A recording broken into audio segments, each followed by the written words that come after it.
منقول ہے کہ ایک دوست نے اپنے ایک دوست سے قرض لیا، ادھار لیے پیسے، وقت پورا ہو گیا، پیسے دینے کی باری آئی تو جس نے دینے تھے اس کا کاروبار خراب ہو چکا تھا، اس کے پاس لوٹانے کے لیے رقم نہیں تھی۔ دوست تقاضا کرتا رہا، یہ وقت مانگتا رہا، وقت گزرتا رہا، آخر کار تنگ آ کر جس نے پیسے لینے تھے وہ عدالت چلا گیا۔ جج صاحب قاضی صاحب کو کہا کہ یہ میرا دوست ضرور ہے لیکن میری رقم نہیں دے رہا۔ قاضی صاحب نے بلا کر کہا کہ تم نے اس کے پیسے دینے ہیں؟ کہا دینے ہیں۔ کتنے دینے ہیں؟ کہا 3000 درہم دینے ہیں۔ 3000 درہم جو ہیں وہ کب دو گے؟ کہا ابھی تو کاروبار نہیں ہے، کوئی میرے پاس آمدنی کا ذریعہ بھی نہیں ہے، بالکل کلاش ہو گیا ہوں۔ جج نے کہا دینے تو پڑیں گے نا، 1 مہینے کا وقت ہے، within 30 days پیسے دے دو ورنہ پھر قید میں جانا ہوگا، مقدمے کا فیصلہ سنا دیا جائے گا۔ 30 دن کا وقت مل گیا۔ غریب آدمی تھا، کمائی کا کوئی ذریعہ تھا نہیں، پیسے کدھر سے لوٹاؤں یہ سوچتا ہوا عدالت سے باہر نکلا۔ بزرگان دین فرماتے ہیں کہ ہو سکتا ہے اس شخص نے یہ حدیث سن رکھی ہو کہ نبی پاک علیہ الصلوۃ والسلام فرماتے ہیں جو شخص کسی مشکل میں ہو، پریشانی میں ہو، اس کو چاہیے کہ مجھ پر کثرت سے درود پڑھے کہ درود جو ہے پریشانیوں کو لے جاتا ہے۔ اس عاشق رسول نے روزانہ صبح سے لے کر شام تک درود پڑھنا شروع کر دیے کہ اور تو کوئی ذریعہ ہے نہیں، درود ہی پڑھتا ہوں۔ 27 دن گزر گئے، روزانہ صبح سے شام تک درود پڑھتا رہا۔ آخری ڈیٹ قریب آ رہی تھی، مگر جب رات آئی خواب میں اسے ایک آواز آئی کہ تم گھبراؤ نہیں، تمہارا قرض ادا کر دیا جائے گا، علی بن عیسیٰ وزیر کے پاس جاؤ۔ صبح اٹھنے کے بعد حیران تھا کہ آواز تو آئی ہے مگر کیسے جاؤں علی بن عیسیٰ کے پاس۔ وہ دن بھی درود پاک پڑھنے میں گزر گیا۔ 29ویں رات آ گئی، رات آنکھیں بند ہوئیں، قسمت جاگ گئی۔ کونین کے والی صلی اللہ تعالی علیہ وسلم کی زیارت ہوئی اور آقا علیہ الصلوۃ والسلام نے فرمایا گھبراؤ نہیں، علی بن عیسیٰ وزیر کے پاس جاؤ، وہ تمہارا قرض ادا کر دے گا، اس کو کہو میرا قرض ادا کر دو۔ آنکھ کھلی، بڑا خوش۔ غلام خوش نہیں ہوگا تو کیا ہوگا، آقا کا دیدار جو ہو گیا تھا۔ مگر پھر سوچنے لگا کہ میں نبی پاک علیہ الصلوۃ والسلام نے فرما تو دیا ہے، مگر اگر علی بن عیسیٰ وزیر نے کوئی نشانی مانگی، کوئی پروف مانگا تو میں کیا جواب دوں گا؟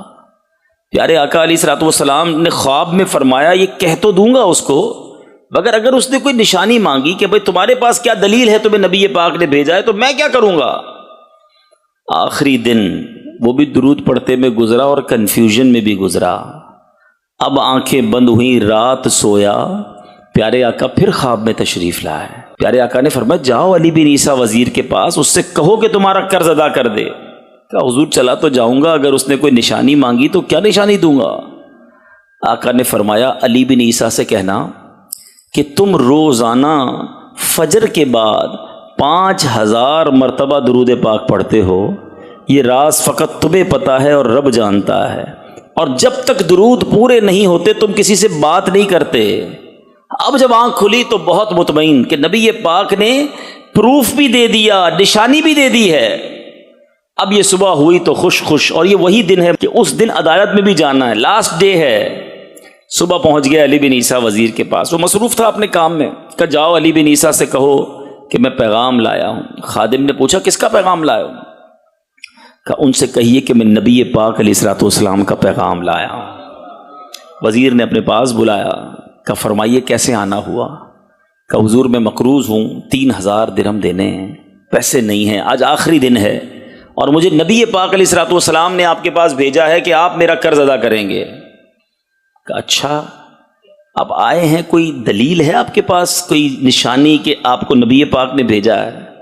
کہاں خالی ہاتھ نہیں آیا، میں نشانی بھی لے کر آیا ہوں، میں پروف بھی لے کر آیا ہوں۔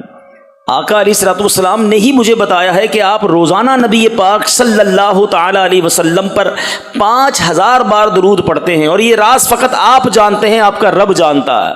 اور آپ کا یہ بھی معمول ہے کہ جب تک درود پورے نہیں ہوتے آپ کسی سے بات نہیں کرتے۔ آپ ذرا غور کیجئے کہ اس وزیر کی عشق کا عالم کیا ہوگا، وہ کیسا عاشق رسول ہوگا جو روزانہ صبح صبح 5000 بار درود پاک پڑھتا ہے۔ اس نے نعرہ لگایا مرحبا یا رسول اللہ، اس کی تو عید ہو گئی نا، اس کے درود قبول ہو گئے۔ اس نے کہا سبحان اللہ، میرے آقا نے میرے درود قبول کر لیے۔ کہا ابھی بیٹھیں آپ۔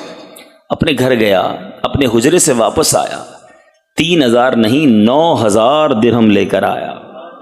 کہا حضور 3000 تو نبی پاک نے فرمایا، آقا کا حکم لبیک یا رسول اللہ، یہ لیجئے 3000۔ آپ اتنی اچھی خبر لے کر میرے گھر آئے ہیں، میرے گھر پہ آپ نے قدم رکھے، یہ اس کا نذرانہ ہے۔ 3000 اور لے جائیے، اس سے کچھ بچوں کے لیے کام کاج شروع کیجئے، اور ایک وعدہ کر جائیے کہ اب زندگی میں جب بھی آپ کو کوئی کام پڑے گا، جب بھی ضرورت ہوگی، آپ میرے پاس آئیں گے، میں آپ کا بھائی ہوں۔ دیوانہ خوش خوش جھومتا ہوا عدالت میں پہنچ گیا۔ Everybody over there expecting, وہاں ہر بندہ سوچ رہا تھا کہ اس نے آ کر یہی کہنا ہے پیسے نہیں ہیں اور گرفتاری دے دینی ہے، کیونکہ خود ہی بتا کر گیا تھا کاروبار نہیں ہے۔ تو وہاں لوگ جمع ضرور تھے، مگر ان کو ایکسپیکٹیشن یہی تھی، توقع یہی تھی کہ بندے نے آ کر کہہ دینا ہے پیسے نہیں ہیں۔ دیوانہ عدالت میں گیا، جاتے ہی جج صاحب کے ہاتھ میں 3000 دینار رکھ دیے اور کہا کہ حضور یہ میرا قرضہ واپس۔ جج نے کہا پہلے یہ بتاؤ لائے کدھر سے ہو؟ تم تو کہتے تھے کاروبار نہیں ہے، تم کہتے پیسے نہیں ہیں، وقت پر پورے پیسے کیسے آ گئے؟ اللہ اکبر! اس عاشق رسول نے گویا زبان حال سے بتا دیا کہ اتنا دیا سرکار نے مجھ کو، اتنی میری اوقات نہیں، یہ تو کرم ہے ان کا، ورنہ مجھ میں تو ایسی بات نہیں۔ سارا واقعہ عدالت میں سنا دیا کہ میں نے کچھ نہیں کیا، میں تو درود پڑھتا رہا۔ آقا خواب میں تشریف لائے، انہوں نے وزیر کا پتہ بتایا، انہوں نے میرا مسئلہ حل کر دیا۔ اللہ اکبر! غور کیجئے میرے بیچ اسلامی بھائیوں، اس زمانے کے لوگ کتنے پیارے تھے۔ جج صاحب، قاضی عدالت کا اپنی سیٹ سے کھڑا ہو گیا، کہتا ٹھہرے میں بھی آتا ہوں۔ اپنے کمرے میں گیا، واپس آیا، اس کے ہاتھ میں بھی 3000 دینار ہیں۔ کہتا ہے سارا ثواب علی بن عیسیٰ لے جائے گا، میں تمہارا قرضہ ادا کرتا ہوں۔ اچھا، جس نے کیس کیا تھا، جو دوست بھی تھا، وہ بھی تو نبی کا غلام تھا صلی اللہ تعالی علیہ وسلم، وہ بھی دیکھ رہا تھا سارا معاملہ۔ کہتا ہے رکو رکو، کاغذ قلم منگوائیے، میں اس بندے کا قرضہ ہی معاف کر دیتا ہوں، میں بھی تو نبی کا غلام ہوں۔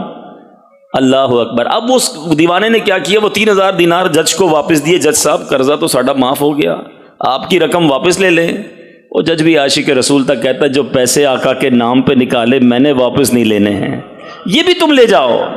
غور کیجئے، ایک رات پہلے جو بندہ 3000 دینار کا مقروض ہے، اب 12000 دینار لے کر گھر کو جا رہا ہے۔ درود پاک یہ کمال کا وظیفہ ہے۔ شاعر کہتے ہیں نا، دکھوں نے تم کو جو گھیرا ہو تو درود پڑھو، دکھوں نے تم کو جو گھیرا ہو تو درود پڑھو، جو حاضری کی تمنا ہو تو درود پڑھو۔